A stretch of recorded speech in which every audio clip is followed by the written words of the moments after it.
च्या बाजूने भाजप काम करत आहे असं चंद्रशेखर बावनकुळे यांनी म्हटलंय। फडणवीसांची भूमिका सुद्धा वेगळ्या विदर्भाच्या बाजूची आहे असं बावनकुळे यांनी म्हटलेलं आहे। वेगळ्या विदर्भाचा मुद्दा आमचा, काँग्रेस मुद्दाम विषय काढते असं देखील बावनकुळे यांनी म्हटलंय। काँग्रेसला हद्दपार लोकांनी करण्याचा आपल्याला निकालावर दिसेल की काँग्रेस पार्टी कुठेच नव्हती। घाबरलेले काँग्रेसचे नेते काहीतरी मुद्दा, वेगळ्या विदर्भाचा मुद्दा कधी अजेंड्यावर नव्हता, पण घाबरून आता जनतेसमोर कुठला मुद्दा घेऊन जावा म्हणून आता वेगळ्या विदर्भाचा मुद्दा काँग्रेस पार्टी काढताय।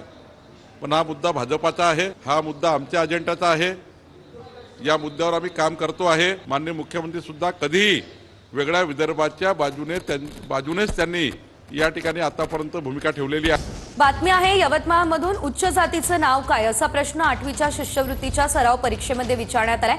8वीच्या प्रश्नपत्रिकेमध्ये विचारण्यात आलेल्या या प्रश्नामुळे वादाची शक्यता आहे। संबंधित संस्थेकडून लेखी खुलासा मागवल्याची प्रतिक्रिया ही आता अधिकाऱ्यांनी दिली आहे। यवतमाळमध्ये 8वीच्या शिष्यवृत्ती परीक्षेच्या प्रश्नपत्रिकेत उच्च जात कोणती हा प्रश्न विचारल्याचा प्रकार घडलाय। टार्गेट पिकअप्स या संस्थेमार्फत हा प्रश्न विचारण्यात आलाय। हा प्रकार अधिक गंभीर आहे। पुरोगामी राज्यात विद्यार्थ्यांच्या मनात उच्च नीच जातीची पेरणी करून समाजात भेद अधिक वाढवण्याचा हा प्रकार तर नाही ना। या संपूर्ण प्रकरणाची सखोल चौकशी करून सरकारनं संबंधितांवर कठोर कारवाई करावी।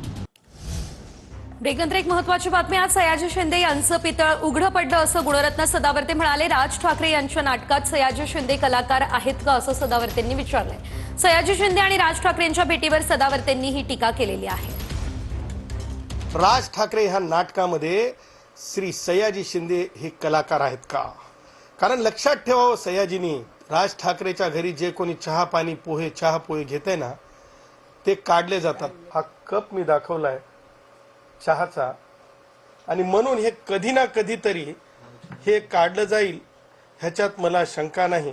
परंतु आज सयाजींचं पितळ उघडं पडलं। ह्यांचं नाटक हे टन टन टन टन टोल टोल टोल टोल सारखं आहे, आणि मला असं वाटतं की ह्या आजच्या सयाजीच्या अंकानंतर राज ठाकरेच्या मला असं वाटतं की प्रतिसाद त्या नाटकाला मिळणार नाही।